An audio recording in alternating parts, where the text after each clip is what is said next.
The power goes out at 6:47 in the evening. No warning, no flicker, just silence where the furnace hum used to be. Outside, the wind has already dropped the air to 11 degrees.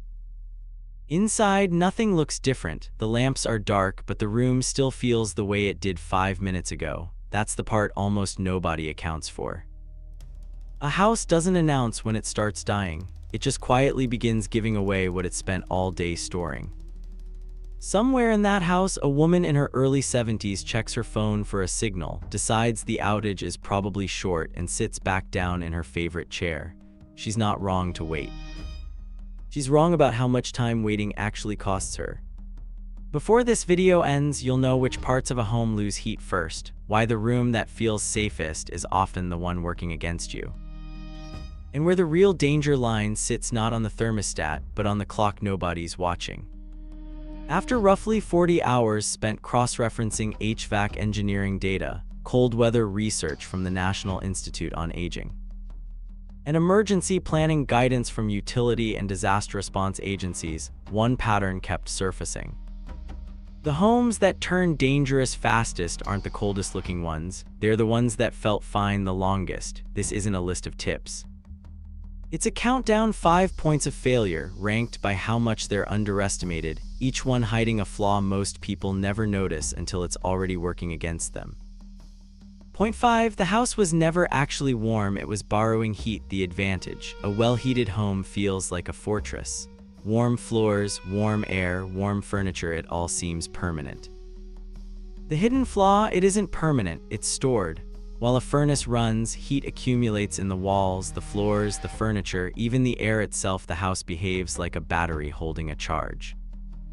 The moment the furnace stops, that charge starts discharging in every direction at once, through the roof, through the glass, through every seam around a door frame. Nothing about this process is visible, nothing makes a sound. The specifics, industry estimates from HVAC contractors put a well-insulated home at roughly 6 to 10 hours of retained warmth after a power loss, with some sources extending that window to 8 to 12 hours under ideal conditions. Older or larger homes, especially detached houses with high ceilings and older windows, tend to sit at the lower end, sometimes losing livable warmth in a third of that time. There is no universal countdown. There's only your specific walls, your specific windows, and how much heat they were built to hold onto in the first place. The quote, one HVAC technician describing outage calls in the upper Midwest put it simply, "People think the house is still warm because the air still feels warm. The air is the last thing to go." The walls already started an hour ago. Insulation buys time, it does not buy immunity. That distinction is where most of the danger hides.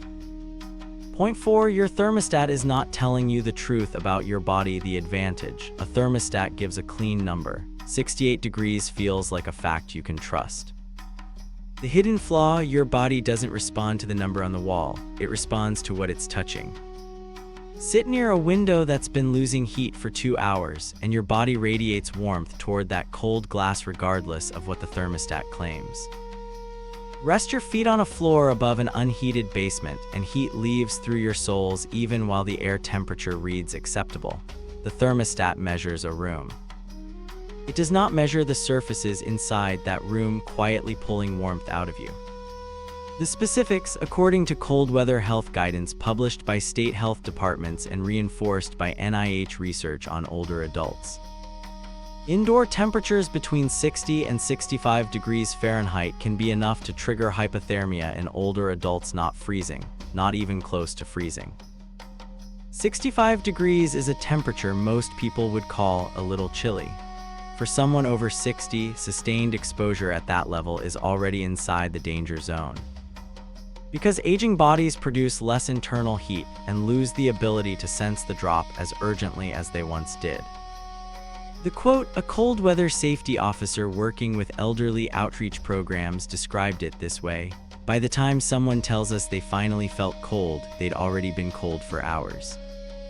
Their body just stopped raising the alarm. The number on the wall is a starting point. It was never the whole story. Point 3. The comfortable room is often the least defensible room. The advantage. Everyone has a room they gravitate toward. The one with the best chair, the best light, the television, 15 years of habit built into the cushions. The hidden flaw, that room was almost never chosen for its thermal performance. It was chosen for comfort, which frequently means large windows, high or vaulted ceilings, open sightlines to a staircase, and long, uninterrupted exposure to exterior walls. Every one of those features is, structurally, a heat loss liability. Large glass surfaces lose warmth faster than insulated walls. High ceilings let the small amount of remaining warm air rise and stall well above where a person is sitting. Open staircases create a channel where warm air escapes upward toward colder floors above, effectively venting the room a person believes is the safest place in the house. The specifics, building science assessments consistently identify windows, high ceilings, and open stairwells as the fastest losing zones in a residential structure, well ahead of insulated exterior walls or interior rooms with no direct outdoor exposure. A small, interior, low-ceilinged room with no windows can outperform a large, great room by a wide and measurable margin, even though the great room is where almost everyone instinctively sits. The quote, one structural efficiency consultant summarized the paradox this way: the room people love the most is usually the room the house loves the least. Nobody picks their bedroom closet to wait out a storm, and that's often exactly the wrong instinct. Comfort and defensibility are not the same criteria. Most people never separate them until it's already cold enough to matter. Point 2, drafts do more damage than the cold itself. The advantage: a sealed house feels like a sealed house. Doors close, windows latch, everything looks airtight. The hidden flaw, looks sealed and is sealed, are two different claims. Small gaps around door frames beneath exterior doors at old window seals allow a continuous exchange. Warm air escaping, cold air infiltrating, hour after hour, regardless of how solid the door appears when it's shut.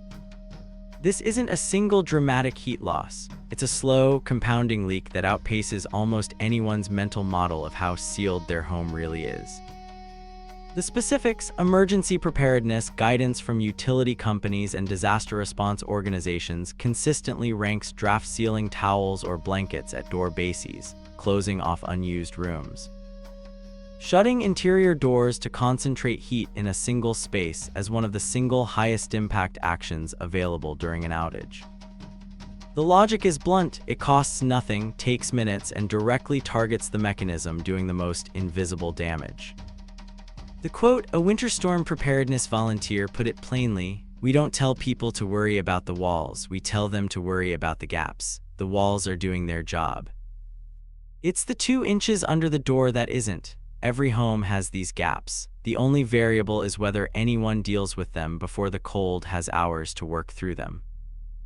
Point 1, waiting for the feeling of cold enough is the actual danger. The advantage: waiting feels rational. The room seems fine. The situation seems temporary. Acting early can feel like overreacting to something that might resolve itself in 20 minutes. The hidden flaw: this is where age changes the equation entirely, and where the countdown stops being about the house and starts being about the person inside it. Aging reduces the body's ability to both generate heat and detect its own decline. Medical guidance from the National Institute on Aging notes that older adults often produce less body heat due to slower metabolism and reduced physical activity, and critically, may not register the early warning signs of dropping body temperature the way a younger adult would. The result is a dangerous mismatch. The environment is deteriorating on a fast, physical timeline, while the body's alarm system is running on a slow, unreliable one. The specifics: federal cold weather health data attributes roughly 600 hypothermia deaths annually in the United States, with close to half occurring in adults 65 and older, a disproportionate toll given their share of the population. The pattern researchers keep flagging isn't sudden collapse, it's gradual erosion, confusion, drowsiness, slowed speech, symptoms that look at first like simple tiredness. By the time hypothermia is obvious to an outside observer, the person experiencing it has often lost the clarity needed to recognize it themselves. The quote, one emergency medicine physician summarized it without hedging: There's no hard line where hypothermia starts. That's what makes it dangerous. People are waiting for a signal that might not come in time to act on it. This is the point every other factor on this list feeds into. The insulation, the thermostat, the room, the drafts, all of it determines how much time a person has. Point 1 determines whether that time gets used. Where this leaves you, none of this guarantees an outcome. A well-insulated home with a fireplace and a battery-powered radio faces a different set of odds than a large, drafty house with a single occupant and no backup plan.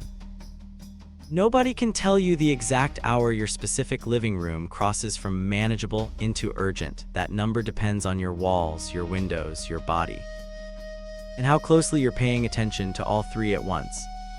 What the research does suggest is this: the deterioration starts earlier than it feels like it does. It accelerates in the exact room most people default to, and it disproportionately outpaces the internal warning systems of anyone past 60. The house isn't trying to warn you, it can't.